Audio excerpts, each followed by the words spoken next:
back to another video, guys. In this video I'm working on the Citroen C3.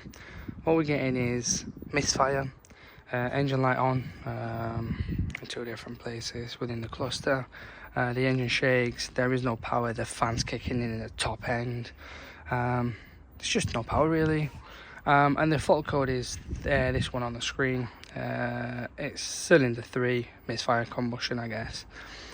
Now if you're getting this, what we would recommend is changing spark plug and ignition coil. This will hopefully resolve it. It could be other things, but that's the main thing that'll cause it. So we're going to show you step by step on how you can change the spark plug as well and the ignition coil.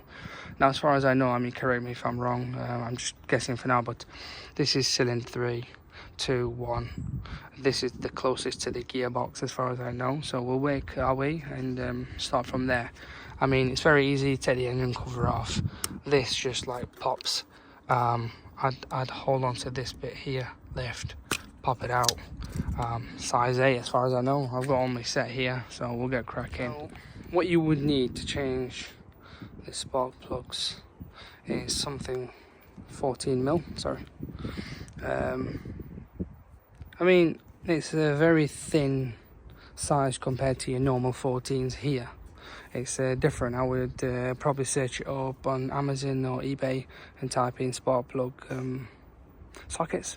It comes including a rubber inside. Obviously you can't make the rubbers for yourselves as well, but it's best if it does come with it. It's pre-built. For this 1.2 engine Citroen Peugeot, sorry, same stuff. You do recommend this. I've got this extensions. It just about fits. I've got this other size because sometimes these spark plugs are really tight in there and it's very difficult to open. So I've got the long ratchet, which helps it. It really makes life easy. So that's where we are. So that's first stage. I mean, for some of you it may be very hard to pull out, but in this case it just popped out very smoothly. I know in some cases it'll just be very difficult. I'll just have to move it side to side. That's the spark plug. So we have taken the spark plug out, and it's not the best of the best really. So we're going to put the new ones in.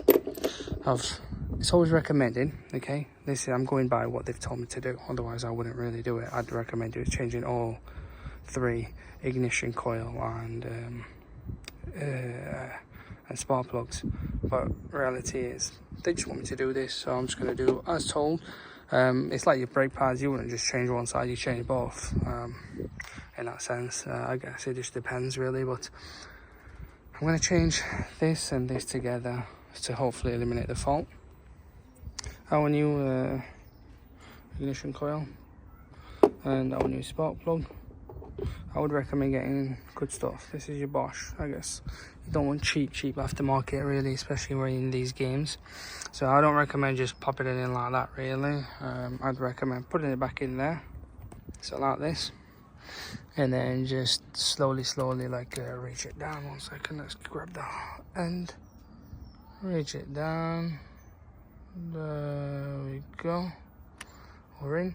And just don't use any gun or anything like that. We don't recommend it because it will damage it. There we go. And use your hand to tighten it like this first, because you don't want to damage the thread. I have seen people do it. Once you're in all the way like this, then I would recommend using a ratchet, but obviously not that big because that's gonna overdo the job. So just something like, I don't know, that size, maybe the medium one.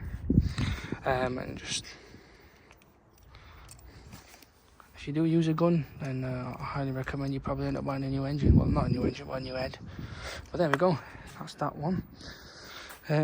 So we will get this, and we'll have this. So here we are. I've taken the that off anyway, and I'm gonna just tighten it slowly. Usually you'd use a torque for this. A lot of people do use torque. Well, most people do. I don't have the torque thing on me now. A torque wrench. It'll tell you exactly where you need to be. But if you don't, and you're like doing this like I am, then just, there you go. That's as best as it goes. You don't want to overkill it. So that's it. And then this is the most annoying part, is taking this back out because it's a rubber. It's a bit of a nightmare, so we'll do it. If it's come out. If it doesn't, we were going to use something like a long head plier and just grab hold of the inside of that and pluck it out. But that's that done. And then this one is pretty damn easy, really. Nothing crazy. Just fits in like this over the head, as you can see. Fits just over the head. In. Done. Pop the bolt back in there, screw. There we go. Again, use your fingers first. Tighten it. And we'll do the cable after. But yeah, that's how you would do it, guys. And then if your engine management light were on still, which it will be in most cases, what we would recommend is doing a full scan and clear with the ignition on, not the engine, and just take things from there.